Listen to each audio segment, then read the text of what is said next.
Un petit chat, un petit resto ce soir. Toi et moi, les yeux dans les yeux.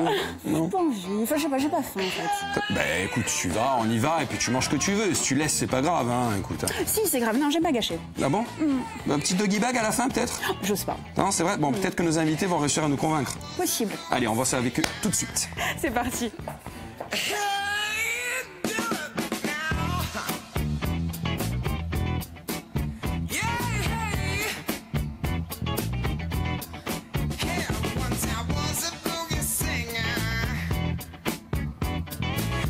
Bonjour à vous, si vous nous rejoignez pour cette cette deuxième partie de Vie à Nov, au sommaire, Caroline. Alors, la lutte contre le gaspillage alimentaire, comment consommer moins mais mieux, on en parle avec nos invités dans quelques instants. Et puis Laurent Vital est avec nous pour la chronique média. On parle de quoi aujourd'hui, Lolo? De médias qui doivent faire attention. Alors, on va faire attention aux médias.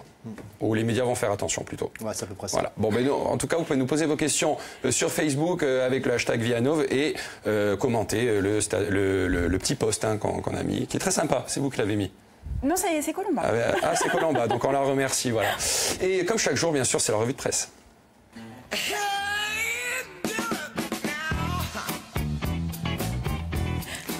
Non mais attendez, bonjour Marie-Jo, rebonjour, c'est de pire en pire. Ah non, mais attention. J'ai vu que vous vouliez passer à la partie 3 assez très rapidement, hein, c'est pas bon ça. Bon, alors, quelles sont les nouvelles du jour, ma chère Marie-Jo? Écoutez, aujourd'hui, il y a deux sujets qui occupent un peu toutes les unes, le Brexit et les prix des carburants avec les fameux gilets jaunes. Alors on va commencer avec le Brexit, on avait un petit peu suivi l'affaire, on va voir comment ça évolue. Le Monde nous annonce que Theresa May scelle un accord avec l'UE, mais doit convaincre Londres. Et en fait, elle a convaincu le gouvernement, mais pas encore le Parlement. Alors le Figaro l'affirme aussi, Theresa May impose à son camp l'accord sur le Brexit, l'accord obtenu de haut vol, de haute lutte, pardon, mais enfin c'est pareil, au terme de 20 mois de négociations avec Bruxelles, doit désormais être ratifié par le Parlement britannique et approuvé par les chefs de l'État européens. Pour les Échos, c'est vraiment aussi May qui franchit un premier obstacle. C'est vrai que le gouvernement britannique, ayant donné son feu vert au projet d'accord de divorce, on parle de divorce bien sûr, la Première ministre doit défendre aujourd'hui son texte devant le Parlement où les critiques fusent. Donc c'est encore pas gagné, mais on avance. Ok, bon, on passe à l'autre grand titre du jour. Voilà, les carburants, prix des carburants. On commence avec l'Humanité qui titre, vous voyez, sur prix des carburants, opération déviation. L'Humanité dénonce en fait des mesures présentées par le Premier ministre qui évitent avec soin de toucher aux raquettes des compagnies pétrolières comme à l'injustice fiscale. De son côté, le Parisien s'intéresse à l'impact sur le pouvoir d'achat, c'est aussi ce qui nous intéresse en grande quantité, en grande partie. Donc carburant, voiture chaudière, avez-vous droit aux aides de l'État? On se pose la question. Édouard Philippe a annoncé des mesures censées atténuer la hausse des prix pétroliers et faciliter l'accès aux énergies propres. Mais à qui cela profitera? On verra bien. L'Obs consacre aussi sa une à la même question. Vous voyez, pouvoir d'achat qui perd, qui gagne, avec ce très joli portrait d'Emmanuel Macron. Magnifique. Moi, je vous laisse un petit instant le... Ah, c'est splendide. Voilà, je trouve ça très joli.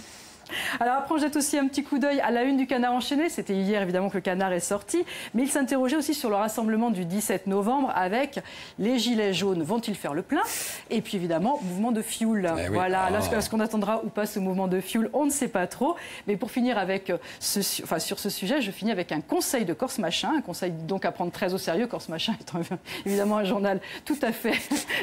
un site tout à fait respectable. C'est pas mal, c'est pas mal. Vous trouvez que l'État ne prend pas assez votre manif au sérieux, changez de look, troquez votre gilet jaune contre une cagoule noire. Corse Machin, dont on peut suivre les publications sur les réseaux sociaux. Tout à fait, tout à fait. D'ailleurs, mardi dernier, quand l'actualité, vous vous souvenez, s'intéressait à Donald Trump, on le voit d'ailleurs sur le journal du dimanche qui titrait « Pourquoi Trump nous menace » et qui revenait le JDD sur les risques qu'il fait courir au monde en matière de sécurité, d'économie, de climat, de liberté, sur ces fameux tweets qui déstabilisent la planète ou sur les coulisses de la guerre froide avec Macron. Eh bien, Corse Machin avait sorti une image plutôt sobre mais assez claire, avec cette jolie petite moustache où on reconnaît le petit oiseau du temps. Ah oui, non. Oh là là. C'est pas mal. Ouais, ils sont bons. C'est pas mal, voilà. Ils sont bons. On termine avec un autre président. Oui. C'est Corse Matin qui consacre le gros titre en fait de sa une au président Hollande. Et oui, il était là. Un petit air de campagne, titre notre quotidien. Le président Hollande a terminé sa tournée de dédicace en Corse, à Île-Rousse. et on nous promet des confidences. En fait, on découvre en page intérieure qu'après Bastia, l'ancien président a rencontré un grand succès à Île-Rousse pour son livre dans lequel il révèle les leçons du pouvoir. Et notamment parmi les leçons qu'il faudrait retenir, eh bien, il y en a une qui est assez intéressante, c'est tenir ses engagements. Alors, c'est pas idiot, hein, tenir ses engagements, parce qu'on est quand même un petit peu élu sur les promesses de campagne. C'est un peu dommage qu'ils s'en aperçoivent tous à la fin de leur mandat, quand même. Bah oui, comme d'hab.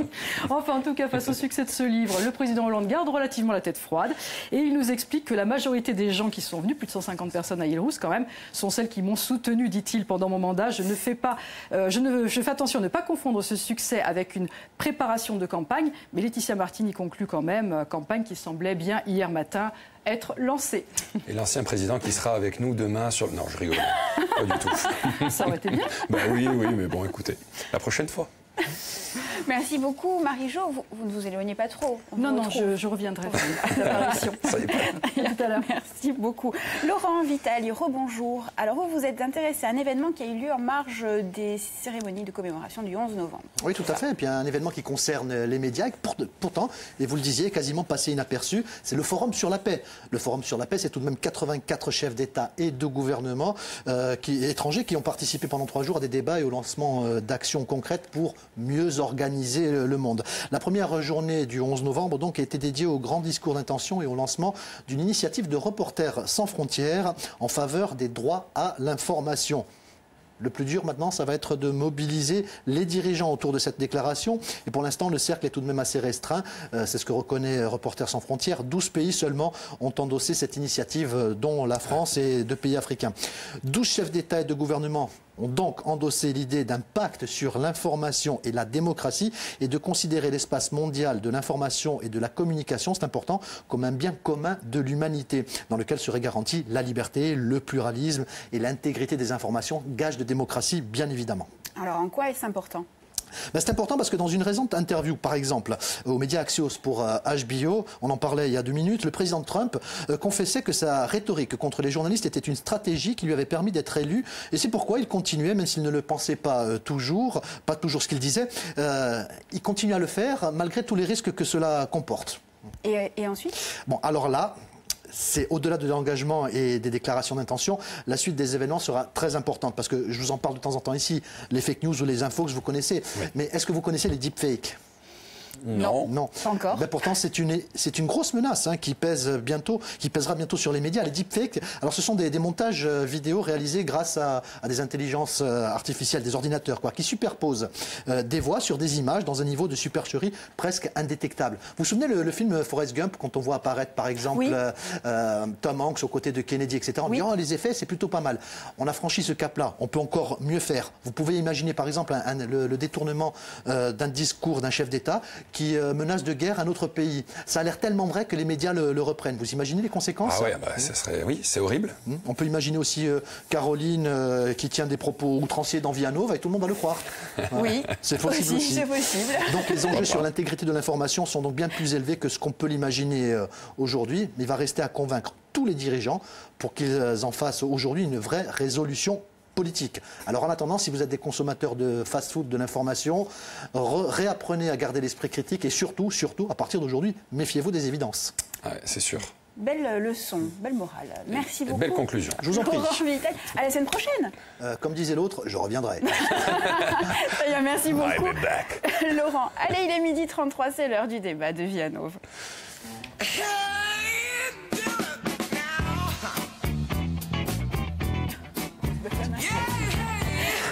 Venez, installez-vous. Alors, à la veille de la semaine européenne de la réduction des déchets, nous nous intéressons au gaspillage alimentaire. Comment consommer moins mais mieux pour économiser plus et préserver l'environnement au passage? On pose la question à nos invités, l'écologue Anne-Marie Isetti-Crevieux. Bonjour. Bonjour. David Crochène, assistant de prévention au lycée agricole de Borgo. Bonjour. Et Marc Thomasine, animateur au sein du CIVADEC. Bonjour. Alors, merci d'avoir accepté notre invitation. Je vous propose de planter le décor. On regarde tout de suite un petit clip.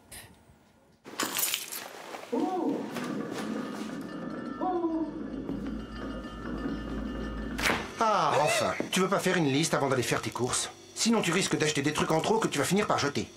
Eh ben, fais pas cette tête, on dirait que t'as jamais parlé à un œuf. Allez, je vais t'aider. Tu notes? Oui. Gruyère, Présent. Salade. Présente. Mayonnaise. Bon, plus de maillot. On continue. Mayonnaise. Réduisons le gaspillage alimentaire. Ça suffit le gâchis.fr. Betterave avec 2 thés. Voilà, c'est un extrait de la campagne de sensibilisation de l'ADEME contre le gaspillage alimentaire. Alors, chaque année, dans le monde, un tiers des aliments produits ne sera jamais consommé. En France, cela représente 10 millions de tonnes par an, l'équivalent de 18 milliards de repas. Ces chiffres donnent le tournis. Ramenés aux individus, cela équivaut à près de 30 kilos d'aliments gaspillés, dont 7 kilos qui ne seront même pas déballés. Alors, les clips s'adressent souvent aux consommateurs. Là, on le voit, c'est une dame qui va faire ses courses. Or, c'est le dernier maillon de la chaîne. Par rapport aux chiffres que je viens de citer, Anne-Marie, est-ce que le gaspillage ne commence pas dès la production? Puisqu'il y a un tiers des aliments qui ne seront jamais consommés, donc produits en vain, pour rien. Tout à fait. Mais encore. En fait, moi, je représente 5 établissements. Je travaille pour le privé. Je vois qu'en général, les campagnes sensibilisent, comme vous avez dit, les personnes, les particuliers et les collectivités. Mais moi, je travaille pour le secteur de la restauration. Et effectivement, ils ont eux aussi cette problématique. Ils jettent avant même d'avoir consommé. Ah. Marc, pour je dirais, dresser le tableau du gaspillage et cette chaîne de consommation, voilà, il faut agir au point zéro, à l'origine, à la base. Oui, alors justement, ça commence quand on fait ses achats. Oui. Donc, au supermarché, justement, il faut, comme on l'a vu un petit peu dans la vidéo qu'on vient de voir, c'était de faire l'inventaire de ce dont on a besoin, puisqu'il faut éviter d'acheter trop pour se retrouver avec des choses qu'on ne va pas consommer et qui risquent d'être gaspillées, jetées avant même d'être consommées. Est-ce que des actions ne sont pas imaginables au niveau même de la production et des agriculteurs ? Alors oui, bien sûr, on peut, les agriculteurs et les producteurs ont leur responsabilité, puisque avant même d'être consommés, il y a du gaspillage. Donc c'est à eux d'organiser leur production pour réduire ça aussi. Mais bien sûr, moi, si je vais intervenir, c'est plutôt au niveau des consommateurs, des enfants aussi dans notre programme. Voilà, donc il y a plusieurs niveaux où on peut intervenir. Alors, par exemple, vous pouvez développer au sein du CIVADEC. Voilà, au sein du CIVADEC, pour être concret, nous, on a un programme EcoSchool. Donc, c'est les écoles qui adhèrent volontairement à ce programme. Donc, le but de ce programme, c'est de mettre en place le tri des déchets, la valorisation des déchets dans les écoles, de sensibiliser les enfants également. Donc, il y a un volet gaspillage alimentaire qui se centre sur les cantines scolaires. Donc, dans les cantines, justement, on va faire un diagnostic, voir ce qui est déjà fait, ce qui est possible d'être fait. Et on va, avec les agents, les responsables des mairies, voir ce qu'on peut faire en plus pour encore diminuer cette part de gaspillage. Alors, vous avez dit cantine scolaire, et là je me retourne vers vous, David Crouchen. Vous êtes assistant de prévention au lycée agricole de Borgo. Alors, vous avez quelque part une double casquette. On parlait de former les producteurs et les agriculteurs, certainement de bonnes pratiques, mais également de gérer une restauration collective au sein de cet établissement. Alors, vous avez mis en place différents dispositifs, ou en tout cas un processus particulier. Oui, on a travaillé depuis 2 ans avec la société, je dirais, ADEME. Donc, M. Ferrand est venu dans les locaux du lycée agricole. Il a fait une étude. Donc, on a fait il a fait un diagnostic. Donc, c'est allé sur l'économat, bien sûr, la gestion des stocks. C'est allé sur la gestion des effectifs. Ça a été aussi sur la qualité nutritionnelle. Et ça a été aussi le développement après qu'on a mis en place au niveau de la cantine scolaire, c'est-à-dire un salade bar. Pourquoi on est arrivé à ça? C'était pour réduire justement le gaspillage alimentaire. Parce que le salade bar, ça a mis en avant tous les produits, je dirais, locaux, les produits bio. Donc on a travaillé beaucoup sur ça aussi pour réduire le gaspillage. Il y a eu aussi beaucoup de communication interne avec les apprenants, les stagiaires, les élèves, les apprentis. Il y a eu des vidéos, justement, celles qu'on a vues là sur ADEME. On a fait aussi des vidéos. On a fait sensibilisation. Voilà, beaucoup de sensibilisation. Ça a été beaucoup. Le facteur, c'était la communication interne. Et est-ce que les élèves, qui sont aussi les futurs producteurs et agriculteurs, ont intégré ce paramètre de gaspillage ou de surplus de production dans leur projet professionnel? Voilà, oui, il y a une classe qui a participé, c'est les bacs Sapat, voilà, qui ont travaillé avec les cuisiniers. Justement, ils ont travaillé justement avec les produits alimentaires, ils ont mis en place le salad bar. Donc ils ont vu aussi, souvent on a cette image un peu de la cantine, un peu la mauvaise image. Et là, le fait de travailler avec les cuisiniers et de travailler, de mettre en pratique et de servir aussi, parce qu'après ils ont servi aussi à leurs camarades, je trouve que ça a été une belle approche et ça s'est fait plusieurs fois. Et je pense que ça a été bénéfique justement et ça a un peu enlevé ce cliché de la cantine scolaire, toujours on mange mal à la cantine. Alors je parlais un peu plus tôt de 30 kilos de gaspillage par an et par personne en France. Et quand on ajoute la restauration collective, on arrive et les cantines et restaurants, on arrive à 50 kilos par personnes. Et si on parle des hôpitaux, il y a à peu près 40% de gaspillage. Alors Anne-Marie, vous intervenez, vous nous l'avez dit, auprès de professionnels et de restaurateurs. Est-ce qu'ils sont en demande de changement? Comment vous arrivez à pousser la porte de leur établissement? En fait, quand j'ai eu l'occasion de travailler avec ces 5 établissements, parce qu'ils étaient déjà rentrés dans un programme beaucoup plus large concernant leur performance environnementale. Et dont une, c'est le gaspillage alimentaire. Et effectivement, je rejoins à chaque fois les mêmes problématiques qu'eux, sauf qu'ils ont un public constant dans un établissement constant. Moi, la difficulté lors des diagnostics, c'était de maîtriser cette diversité du public et surtout d'aller très très vite et leur donner des résultats immédiats et sans investissement et faire voir qu'un gain écologique est un gain économique. Voilà la difficulté que j'ai eue. Alors comment se décompose votre diagnostic ? Alors, vous regardez les frigos, les commandes, les producteurs. Tout à fait. Il y a en amont et en aval. D'abord, je suis là en tant qu'observatrice. Je regarde ce qu'on fait en cuisine. Déjà, la politique d'achat. Comme la politique d'achat, ensuite la cuisine, le service et les retours de plats. En fait, et je regarde le comportement des clients. Et il y a une phase, une fois qu'on a fait le diagnostic, c'est-à-dire les pesées, il faut mobiliser toute une équipe. Là, c'est la force du chef d'entreprise de mobiliser ses propres équipes, les faire adhérer à cette démarche en très très peu de temps.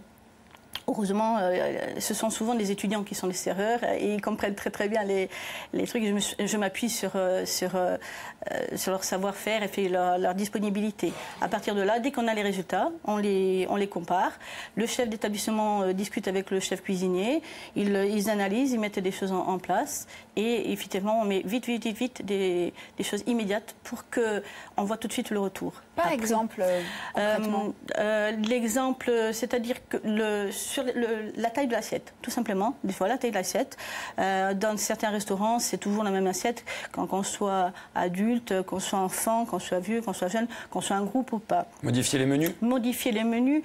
Ça marche, ça, ou pas? Modifier pas la qualité, mais la quantité dans l'assiette. La présentation aussi, sur plat ou sur assiette. Il y a moins de gaspillage. Puis quand on a des groupes, les groupes sont très et les croisiéristes, alors, n'en parlons pas.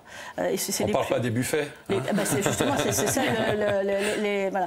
Et les retours en restauration, je sais qu'ils peuvent toujours récupérer, toujours refaire, mais dans un restaurant, tout ce qui est à table doit être jeté. Eh oui. Alors, je posais la question à tous les trois. Est-ce que vous l'évoquiez tous deux, est-ce que la qualité des produits, la protection de l'environnement sont les corollaires du gaspillage alimentaire? Marc? Oui, au final, ça a un impact sur l'environnement. Le fait de manger local et bio, meilleur ça va être et moins il y aura de reste aussi dans l'assiette. Si on fait le pas de la qualité pour diminuer le gaspillage alimentaire, c'est très bien, ça va dans ce sens-là. Et il faut avancer là-dessus. Et il y a des écoles, des établissements qui font le pas. Et même au niveau financier, ça revient au même prix que, je dirais, l'industriel. La nourriture industrielle, au final... Et ça ne coûte pas plus cher. Donc. Voilà, ça ne coûte pas plus cher au final. Et d'ailleurs, on estime le coût du gaspillage alimentaire à 565 milliards d'euros par an à l'échelle de la planète. Flo? Oui. Vous voulez...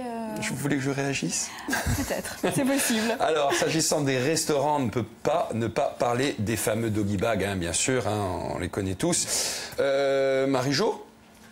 Marie-Jo. Je suis là. Alors, il y a eu un petit sondage sur Facebook, 55% de personnes partiraient avec un doggy bag. J'y crois, moi, 45% jamais de la vie. Voilà. Alors, bon, après, c'est les réseaux sociaux. Hein. Il faut remettre les choses à leur déjà, place. nous, on a enlevé le mot doggy bag, on a mis gourmet bag. Alors voilà, mais justement, j'avais une réaction sur Facebook, excusez-moi Marie-Jo, il faudrait peut-être changer l'intitulé Doggy Bag. À la base, c'était les restes destinés aux chiens de la maison. Une autre proposition plus adaptée aux consommateurs serait bien. Là aussi, alors, les restaurateurs se sont penchés là-dessus, le gourmet bag. Le gourmet bag, il y en a qui... Les touristes y adhèrent, pas la population locale. C'est pas encore dans nos mentalités. Il faut un gros travail de sensibilisation. Eh bien, justement, Marie-Jo va nous en parler. Voilà, c'est un peu ça. Effectivement, il y a une loi quand même qui a été votée en mai dernier pour que ça soit obligatoire d'ici 2021 dans tous les restaurants. C'était effectivement destiné au reste pour le toutou. Et le toutou pouvait servir de prétexte quand on n'osait pas justement demander les restes de son repas dans un restaurant. Mais le problème, c'est que voilà, c'est ça. C'est pas une question d'oser, pas oser. Il faut quand même penser que c'est surtout parce que tout ça part à la poubelle. Et c'est vraiment dommage. Donc le sujet, il est évoqué régulièrement. Il a été par le Parisien en 2016. J'ai évoqué la loi de 2011, qui est déjà une loi anti-gaspi, et qui disait que tous les restaurants qui font plus de 10 tonnes de déchets, vous imaginez quand même ce que c'est, par an, devaient pratiquer le tri et donc recommandaient le doggy bag. Après, le quotidien livrait un graphique en expliquant que finalement, 24% des déchets des ménages et des restaurants, ce sont les restes alimentaires. Donc c'est quand même un quart des déchets, c'est quand même énorme. Après 20 minutes aussi, et nous expliquait en mai dernier que les doggy bags allaient devenir obligatoires, mais si mettre le sac à disposition, si vous voulez, du client est une obligation, Challenge nous explique en fait que ce doggy bag rebute non seulement les clients, mais aussi les restaurateurs. Pourquoi? Alors parce que les professionnels du secteur regrettent en fait que ce service naturel, disent-ils, se transforme en contrainte. Mais en réalité, il n'est pas si naturel que ça, puisque finalement, personne ne le leur demande. Donc on se demande un petit peu aussi pourquoi ils sont réticents à ce point. Et on nous explique aussi, évidemment, que le sac de la discorde change de nom, il devient le gourmet bag. C'est déjà effectivement un bon pas. Et que c'est quelque chose qui est très installé dans la culture anglo-saxonne et asiatique, mais pas tellement dans la culture française. Alors si on a du mal à oser demander son doggy bag, ou son gourmet bag en France, sur le continent, imaginez en Corse, où on ne voudrait pas surtout avoir l'air d'être radin, ou encore moins de ne pas avoir d'argent, parce que quand même ici le paraître compte quand même beaucoup plus. C'est une question de fierté. Mais non, c'est pas une question de fierté, c'est une question de gaspillage. Il faut vraiment le comprendre. Oui. Qui dit gaspillage, qui dit tous ces déchets jetés à la poubelle, c'est du déchet en plus. On a des problèmes d'enfouissement, on le sait aussi en Corse. Donc voilà, il faut à tout prix être vigilant. Essayez de sauver vos déchets, enfin vos déchets pas du tout, vos restes qui ne sont pas encore des déchets, justement, ne les transformez pas en déchets pour les manger le lendemain, le soir même.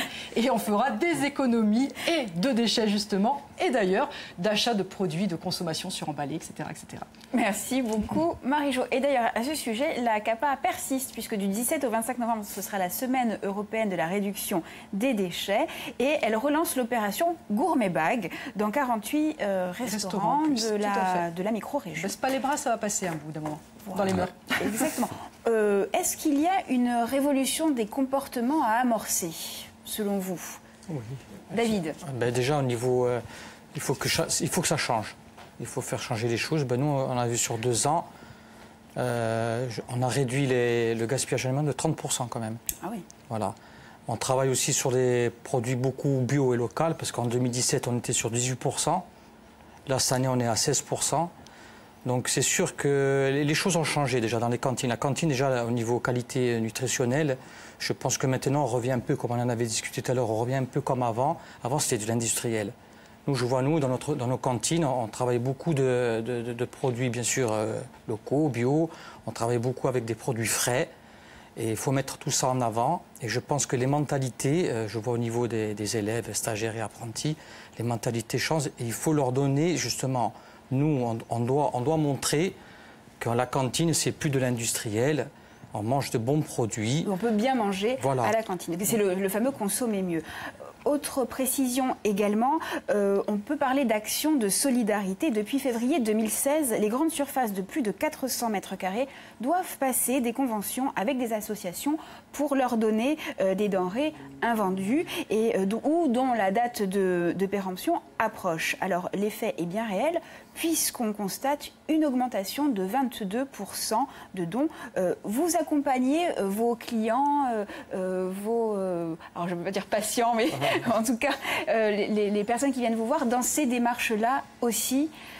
Marc? Alors, moi, je vais surtout parler au niveau des jeunes, parce que justement, ça passe beaucoup par les jeunes pour changer les mauvaises habitudes, on va dire, puisque les jeunes, et même les enfants très jeunes, puisque moi j'interviens au primaire, ont une influence envers leurs parents. Et justement, quand ils rentrent à la maison, ils parlent de ce qu'ils font à l'école, de leurs actions qu'ils mènent, et ça interpelle les parents qui, forcément, ne le font pas des fois.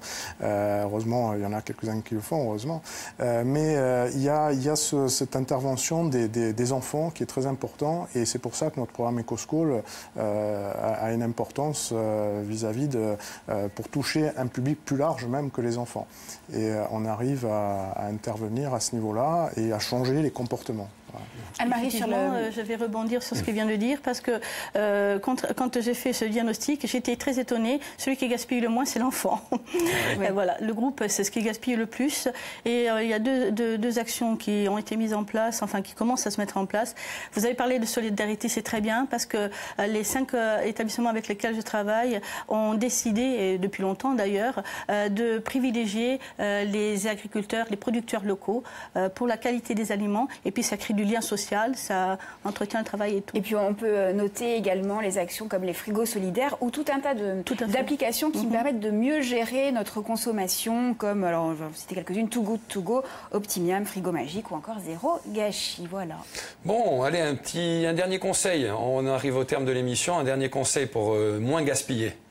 La mettre en place, il y a la dernière étape, c'est-à-dire ce qui reste, soit on le place en compostage, soit on le donne aux animaux. Moi, j'ai privilégié les poules, les cochons et le biocompostage. Très bien.